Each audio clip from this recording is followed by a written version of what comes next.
Hi guys, welcome back to my channel. और आइए video को स्टार्ट करते हैं। तो जैसा कि हम लोग जानते हैं कि हर कहानी के दो पहलू होते हैं और इस कहानी के भी दो पहलू हैं।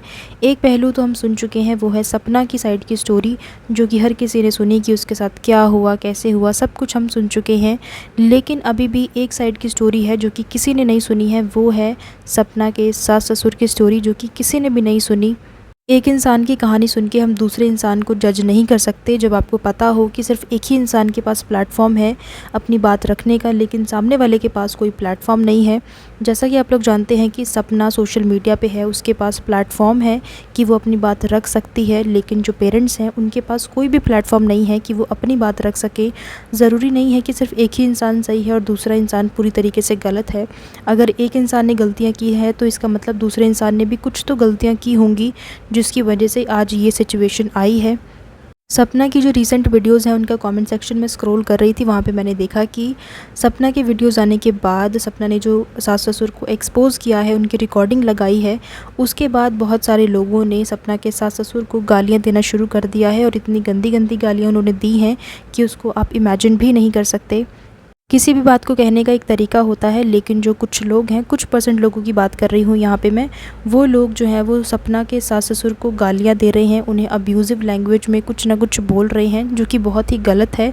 वो भी तब जब आपने सिर्फ सपना की कहानी सुनी है, आपने उन पेरेंट्स की कहानी नहीं सुनी है।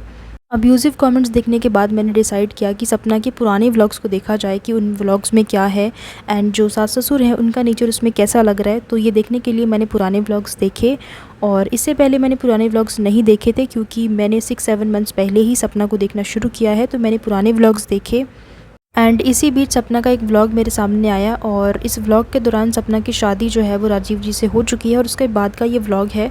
तो उस व्लॉग में सपना जो है वो सूरज जी की तारीफ़ करते हुए दिखी कि मुझे बच्चों की तरह रखते थे, मुझे बहुत प्यार करते थे, मैं शॉर्ट्स पहनती थी, एंड इनकी फैमिली भी बहुत ज़्यादा सपोर्टिव है, मुझे बहुत सपोर्ट किया, मुझे बहुत सहारा दिया। एंड ये देखने के बाद मैं थोड़ी सी कंफ्यूज भी हो गई कि मतलब ये चल क्या रहा है। और आप लोग भी एक बार वो रिकॉर्डिंग देख लो। मेरा जो डिलीवरी टाइम था वो भी बहुत अच्छा था, बहुत। और सूरज जी के टाइम पे मैं कितनी खुश थी, तो मेरी पहली वीडियोस देखना मेरे इंस्टाग्राम पे, जब मैं बहुत इतनी छोटी थी, 18 साल की थी मैं, तो सूरज जी मुझे कैसे रखते थे, बिल्कुल बच्चों की तरह। शॉर्ट्स पहनती थी, अच्छे से रहती थी, उनको वेस्टर्न का बहुत शौक था, मैं वो पहनती थी, बहुत खुश थी मैं। तो बहुत से बोलते हैं ना, कंपेयर करते हैं राजवीर जी और उनको, तो नहीं, मैं उनके टाइम में बहुत खुश थी। जैसे कि आप लोगों ने देखा कि ये इनकी ओल्ड व्लॉग की क्लिप है, जहाँ पे ये कह रही हैं कि इनका जो प्रेगनेंसी टाइम था वो भी बहुत अच्छा था, एंड सूरज जी मुझे बच्चों की तरह रखते थे, बहुत प्यार करते थे, मैं शॉर्ट्स पहनती थी।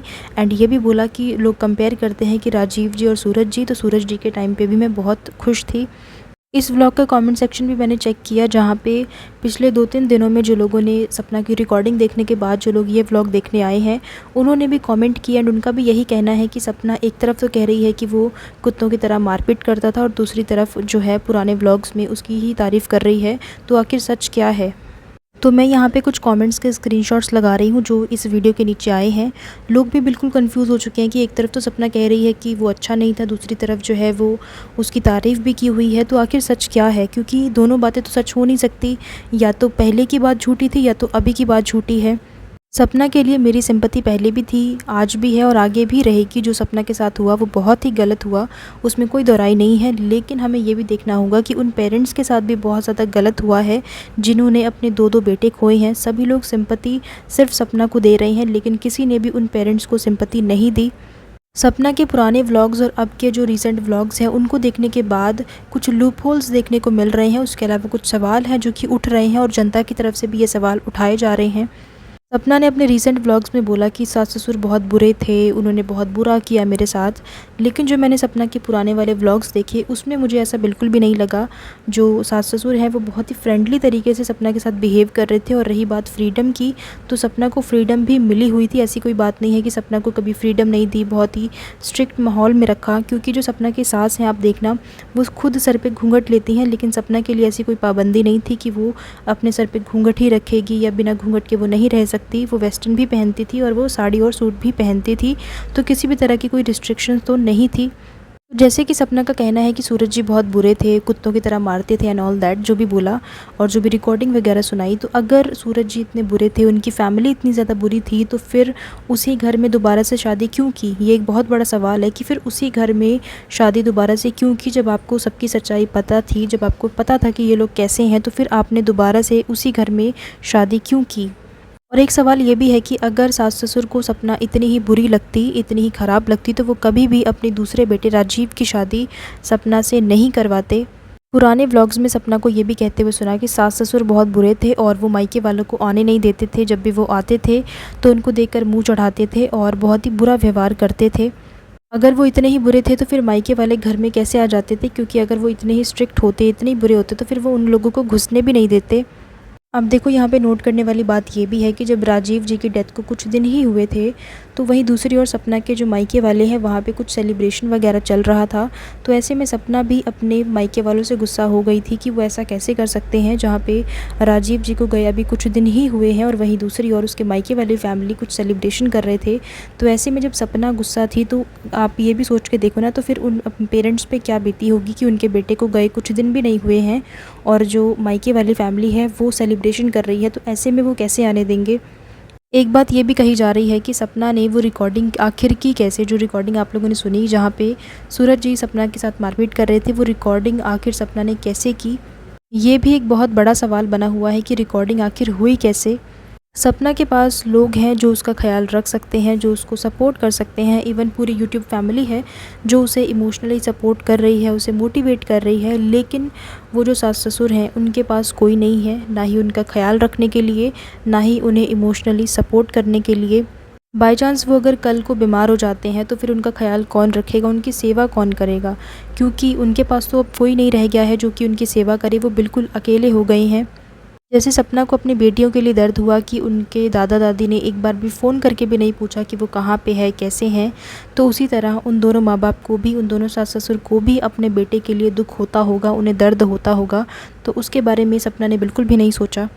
और रही बात प्रॉपर्टीज़ की, तो प्रॉपर्टी नहीं दे रहे हैं तो देखो एकदम से प्रॉपर्टी जो है वो किसी के नाम नहीं होती है, उसका एक प्रोसीजर होता है। उसके बाद ही कोई प्रॉपर्टी किसी के नाम होती है, उसको भी आपको टाइम देना पड़ेगा, उसके बाद ही वो सारी चीज़ें हो सकती हैं। एकदम से कुछ भी नहीं होता। And at the end of the day जो भी प्रॉपर्टी है, जो कुछ भी है इनके पास, वो सारा का सारा सपना का और दोनों बच्चियों का ही तो है, वो किसी और का तो नहीं है। उनके बाद ये सारी चीज़ें इन्हीं को तो मिल जाएंगी। एंड सपना का तो अच्छा खासा इनकम सोर्स है, वो यंग है, वो अभी उसकी एज है कि वो काम कर सकती है, वो अपनी मेहनत कर सकती है। लेकिन जो वो सास ससुर है वो अब इस एज में नहीं है कि वो काम करें या कुछ करें। तो ये कुछ सवाल हैं जो कि लोगों के मन में आ रहे हैं। और मेरा ये कहना है कि अगर आप सिंपैथी दिखा रहे हैं तो आप सपना की तरफ भी दिखाएं और उन पेरेंट्स की तरफ भी दिखाएं। ऐसा नहीं कि आप सिर्फ एक पक्ष को सुन के आप दूसरे पक्ष का फ़ैसला नहीं सुना सकते। एक कहावत भी है कि दुनिया में आपको सब कुछ मिल जाएगा, जो वाइफ़ है उसको हस्बैंड मिल जाता है, हस्बैंड को वाइफ़ मिल जाती है, और सबको सब कुछ मिल जाता है। लेकिन जो माँ बाप होते हैं उनको उनकी औलाद दोबारा से वापस नहीं मिलती। इसीलिए जो लोग भी उन सास ससुर को गालियाँ दे रहे हैं तो उन्हें थोड़ा सा सोचना चाहिए कि जिस सिचुएशन में सपना है उसी सेम सिचुएशन में वो सास ससुर भी हैं। जो चीज़ सपना फेस कर रही है वो उन्होंने भी फेस किया है। तो दुख किसी का भी कम नहीं है, दुख दोनों का ही सेम है। और अगर कुछ कहना ही है तो एक दायरे में रह के, लिमिट में रह के कुछ कमेंट करो, लेकिन उनको एटलीस्ट गालियाँ तो मत निकालो। सो गाइज़, इसी के साथ मैं वीडियो को एंड कर रही हूँ। एंड आई होप कि आप लोगों को मेरा ये वीडियो पसंद आया होगा। कमेंट करके मेरे साथ अपने ओपिनियन ज़रूर शेयर करना कि इस पर आपका क्या कहना है। Let me know in the comments. And इसी तरह के और भी अपडेट्स और रिएक्शन वीडियोज़ के लिए आप लोग मेरे चैनल को सब्सक्राइब कर लीजिए। So thank you so much guys for watching this video and I will see you in the next one. Till then keep watching. Thank you.